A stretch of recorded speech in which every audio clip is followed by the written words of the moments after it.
नमस्कार मंडळी, मी स्नेहल तुमच्या मनापासून स्वागत करते। तर हे 1 वाटी बेसन आहे। बेसन कधीही चाळून घ्या। बेसनापासून आपण एक छान अशी डिश बनवणार आहोत। त्यासाठी आपण यामध्ये थोडीशी हळदी टाकूया आणि थोडं थोडं पाणी टाकून आपण हा छान असा बॅटर बनवून घ्यायचा आहे। तर एकदम पाणी टाकू नये, यामुळे काय होतं की गुठळ्या होतात। तळापासून छान फिरवून घ्यायचं आहे। हे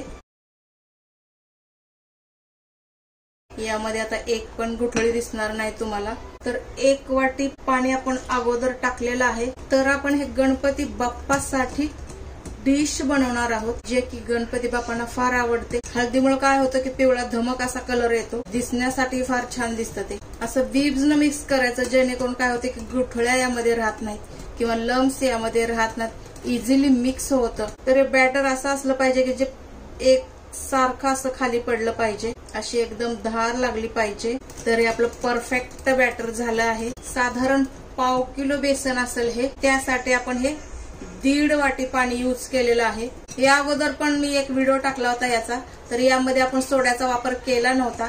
तर आज आपण थोडासा सोड्याचा वापर करून बघूया तर हा पदार्थ कसा होतो। तो किंचित यामध्ये आपण सोडा टाकणार आहोत, बस एवढाच, जास्त पण नको, कारण तेल शोषलं जातं सोड्यामुळे। छान आणखीन आपल्याला हे सोडा यामध्ये मिक्स करून घ्यायचा आहे, जेणेकरून पूर्ण पिठामध्ये लागला पाहिजे किंवा मिक्स झाला पाहिजे। चला, तर बॅटर आपला परफेक्ट असा झालेला आहे। आता आपण काय करायचं, यामध्ये 1 चम्मच बॅटर आपण टाकणार आहोत।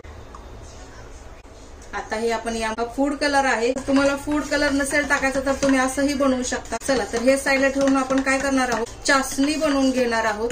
चला, ज्या वाटीने आपण बेसन घेतलं आहे त्याच वाटीने आपल्याला साखर घ्यायची आहे।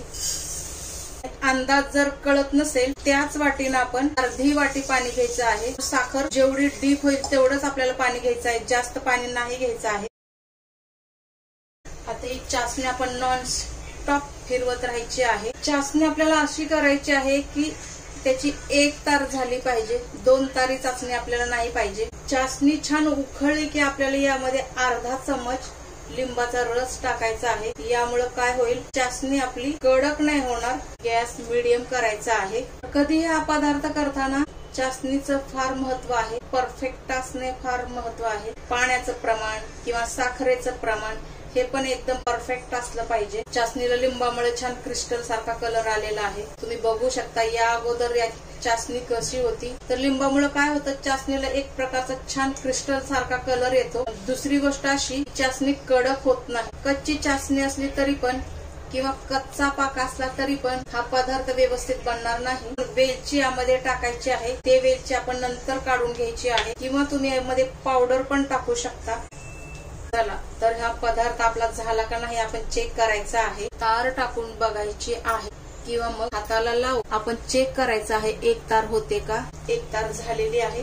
आपण आता गॅस बंद करत आहोत। किंवा कळत नसेल तर काय करायचं, असं आपण एकसारखी धार आली तर आपण असं समजायचं की चासणी आपली तयार आहे। 2 तारा नाही आल्या पाहिजे, 1च तार आली पाहिजे असं। आणि कडक चासणी झाली तर काय होतं की अशा 2-3 साईडला तारा येतात, आणि 1च तार आली तर असं समजायचं की ही चासणी आपल्या पदार्थासाठी परफेक्ट आहे। कढई आपण एका साईडला बाजूला काढून ठेवूया आणि तेल गरम करून घेऊया। चासणीमध्ये मी पंपकिन बिया आणि काजू, किशमिश आणि बदामचे काप टाकलेले आहेत। यामुळे काय होईल की आपल्या पदार्थाला एक छान तेल आपल्याला छान कडकडीत गरम करायचं आहे। तेलाचा कच्चेपणा पूर्ण काढून टाकायचा आहे। यामुळे काय होतं, ते जर कच्चा असेल तर त्या पदार्थाला तेलाचा कच्चा वास येतो, तो पदार्थ खाण्यासाठी रुचकर लागावा असा लागत नाही। तर त्यामुळे तेल छान कडकडीत गरम करून घेऊनच आपल्याला हा पदार्थ बनवायचा आहे। आणि दुसरी गोष्ट अशी की तेल कधीही कढईच्या 2-3 इंच खाली ठेवावं, एकदम कढई भरून तेल ओतू नये, कारण हा पदार्थ तेलामध्ये टाकल्याच्या नंतर तेल वरती येण्याची शक्यता असते किंवा संभावना असते। तर याची पण आपल्याला काळजी घ्यायची आहे। हा झारा आहे, याला आपण थोडासा तेलाचा हात लावून हा झारा छान फिरवून घ्यायचा आहे, ज्यामुळे काय होईल की हा पदार्थ छान पटकन खाली निघेल। कुठलाही फ्राय पदार्थ करायचा असेल तर कढई चांगली जाड तळाची घ्यावी, यामुळे काय होईल आपण सेफ्टी पण राहू आणि पदार्थ पण छान फ्राय होईल। तेल छान कडकडीत गरम झालेलं आहे। तर सर्वात आधी आपण हा लाल पदार्थ यामध्ये टाकून घेऊया। छान फ्राय झाल्याच्या नंतर आपण हे काढून घ्यायचं आहे। काढून आपण काय करायचं आहे, अशी चाळण घ्यायची आणि त्यावरती टिश्यू टाकून हे सगळं यावरती टाकायचं आहे, कारण काय होईल की तेल छान ऍब्झॉर्ब होईल यामध्ये. गॅस मिडियम करायचा. प्रत्येक वेळेस झारा आपल्याला छान धुवून पुसून मगच करायचा आहे. त्यानं काय होतं, यानं हा पदार्थ लवकर खाली येतो. फ्राय करताना कच्चं पण नाही ठेवायचं आपल्याला, छान फ्राय करूनच घ्यायचं, नाही तर कच्ची लागते बुंदी आपल्याला नंतर.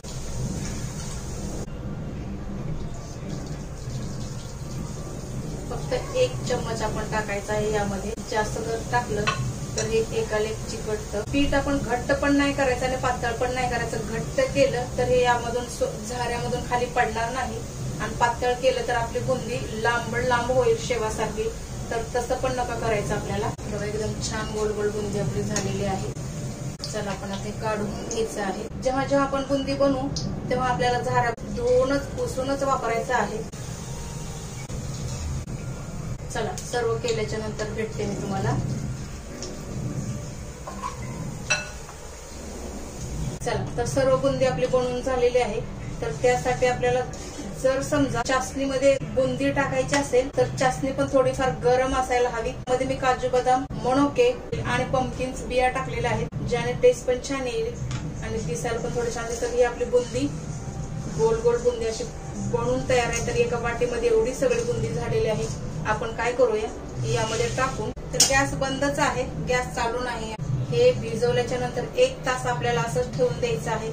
यामुळे काय होईल की चासणी पूर्ण बुंदीमध्ये ऍब्झॉर्ब होईल आणि खाण्यासाठी छान लागेल आपल्याला. ज्युसी हे मोठ्या भांड्यात काढून ठेवूया, कारण चासणीमुळे काय होतं, हा पदार्थ थोडा फुलला जातो. चला तर यावरती झाकण लावून ठेवूया आणि 1 तासाच्या नंतर भेटूया आपण. चला मैत्रिणींनो, आता आपण लाडू वळून घेऊया. साधारण 3 ते 4 तास झालेलं आहे हे आपण ठेवलं होतं. तर यामध्ये छान चासणी किंवा पाक छान ऍब्झॉर्ब झालेला आहे.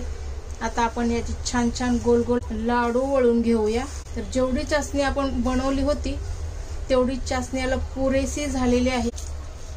तर जास्त मोठे नको करूया आपण. तर यामधले जे आपण वेलची होती ना छिलके, ते बाजूला काढून घेतलेले आहेत. पण हे लाडू सर्व एकाच आकाराचे बनवून घ्यायचे आहेत. बुंदीचा लाडू गणपती बाप्पांना फार आवडतो. चासणी जर परफेक्ट नसती झाली तर लाडू आपला सुटला असता, तो असा बरोबर वळला गेला नसता. तर चॅनलवर नवीन असाल तर चॅनलला सबस्क्राईब करा, तसेच बेल आयकॉन क्लिक करा, जेणेकरून माझे पुढील येणारे व्हिडिओ सर्वात आधी तुमच्यापर्यंत येतील. चॅनलवर नवीन असाल तर चॅनलला सबस्क्राईब करा.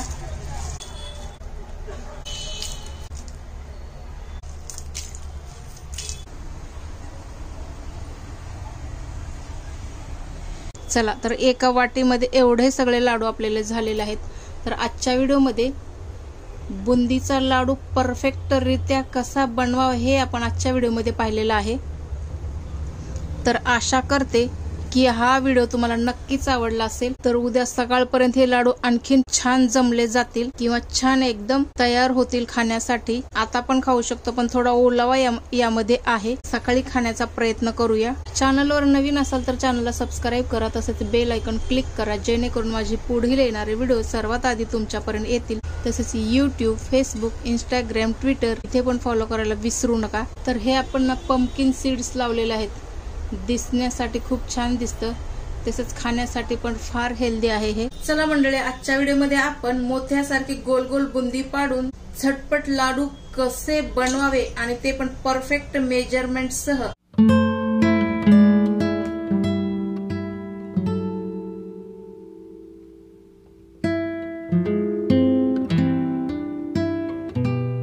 चला मैत्रिणींनो, आजच्या व्हिडिओमध्ये मोत्यासारखी गोल गोल बुंदी पाडून परफेक्ट मेजरमेंट सह लाडू कसे बनवावे हे तुम्हाला दाखवलेलं आहे. आशा करते की हा व्हिडिओ तुम्हाला नक्कीच आवडला असेल तर लाईक करा, शेअर करा, सबस्क्राईब करा. नेहूज फूड मराठी भेटू असंच नेक्स्ट रेसिपी सह.